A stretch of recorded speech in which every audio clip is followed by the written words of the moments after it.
All right, so I got asked the question the other day, how to do a proper pull-up.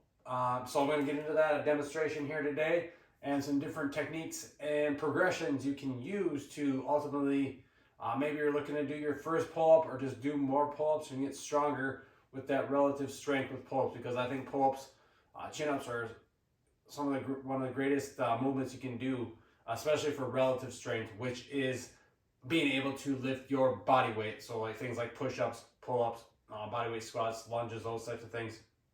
Whereas maximum strength is when you're actually lifting weight. So like a barbell squat or a deadlift, a bench press, things like that. So relative strength is huge because it's, if you look at it, think of like a power lifter who can't or who can bench press, I don't know, 400 pounds, but can't do a pull-up or a push-up. So what good is that? You want relative and maximum strength. So a pull-up is a great way to do that, but it is also very difficult. I've worked with clients who have come in and their goal is just to be able to do one pull-up. And again, pull-ups are very difficult. A lot of times it's just because people are overall just weak, and a lot of times it's just bad form too. So when we think of a pull-up, a lot of times you'll see people with their shoulders out like this, with their elbows out forward in front of their chest a little bit more, and they're trying to pull that way. When you want to do a pull-up, think of bringing your elbows back in line, and think of keeping your shoulder blades back and down. We don't want to be bunched up like this. Think of it back and down as we pull. We're pulling down, and we're not. And when you pull, don't think of just doing a chin up, getting your chin over. Think of pulling the bar to your chest. Again, I'll show you a good pull-up. I'll do a front and back angle. So again, you're going to start with a dead hang.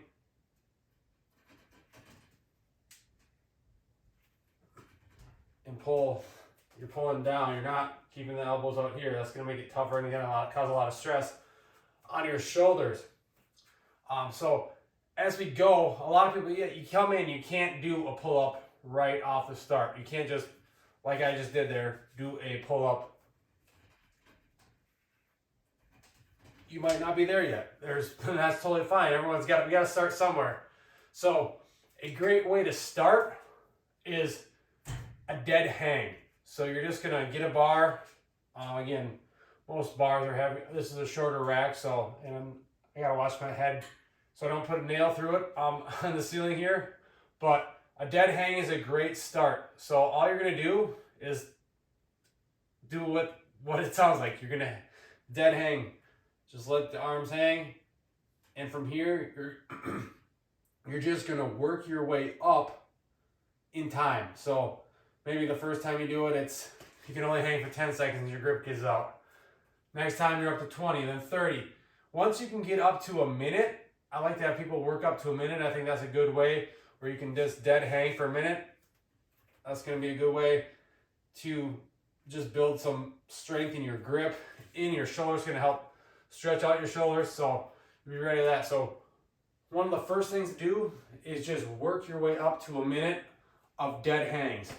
From there, once you get that down, I like to work into either iso holds or slow lowering, eccentric lowering. So in this, if you have a higher bar and you want to put like a step or a bench, and you're going to jump up and you're going to hold isometrically at the top. So you're going to be up in this position and just hold. We'll start with like 3 seconds. So in here, I'll watch out so I don't put a nail in my head, but jump up, hold, and then just drop. You can drop. So that's one way. Jump up, hold isometrically, and just drop. Because we're not even worrying about the pull-up. We're taking the hardest part of the pull-up out, which is the actual pulling up motion. That's where all the strength comes in. We don't have that strength yet. So we're just jumping up and isometrically holding it up there for 3 seconds. Then you can up it to 5, you can up it to 10. And another way to do it is jump up and then slowly lower ourselves down. So I'll demonstrate that one. So I'm going to jump up, and again, you can push off a bench if you got a higher bar. This one's low enough where I don't need that. And then just slowly lower down. It's 1 rep. Then just jump up again. So again, work on that 2 seconds, 3 seconds, 5 seconds lowering. And then that's just going to help build strength and muscle up there, so you're going to be able to make it easier to do pull-ups. Then you can start combining them. You can jump, do a hold at the top, and then a slow lowering.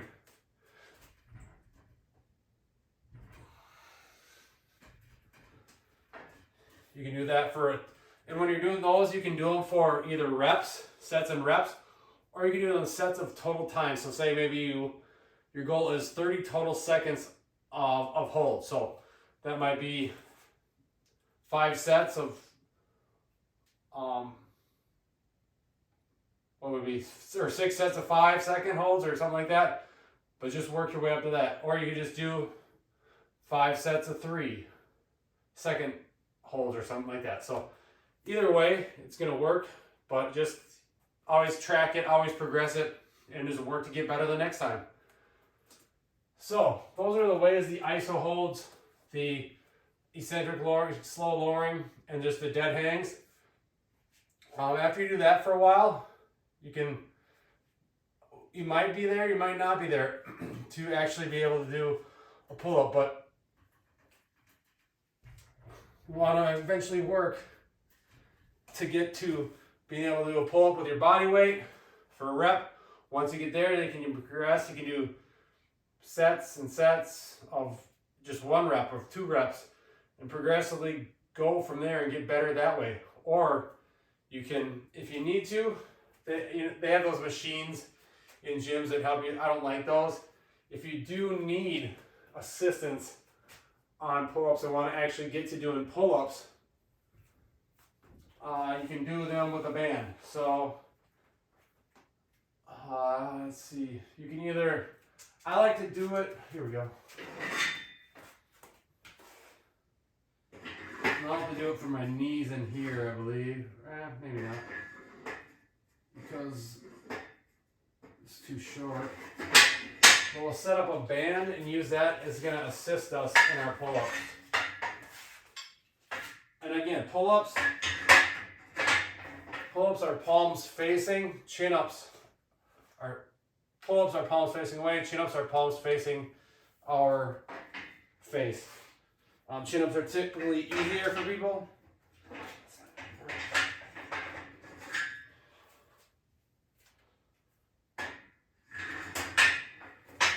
Alright, let's see this. So you can get a band set up, something like this, or you can strap it around and put your foot through. But you're going to start, and the band's just going to, it's not,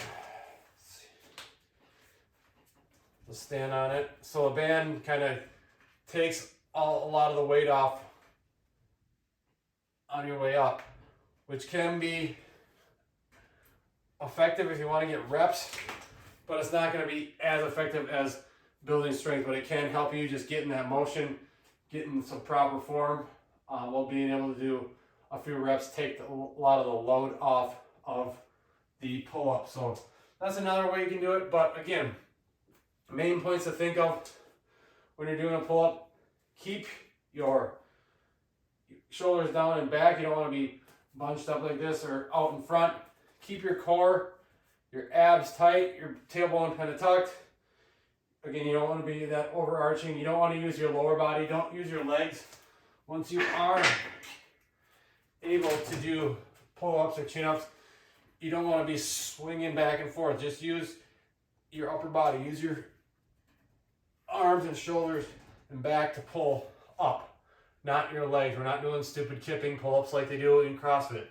So that is a little how-to, a little tutorial on pull-ups and some different progressions on ways you can execute them and be able to ultimately do pull-ups with the iso holds at the top and then the slow lowering, and then on to regular reps.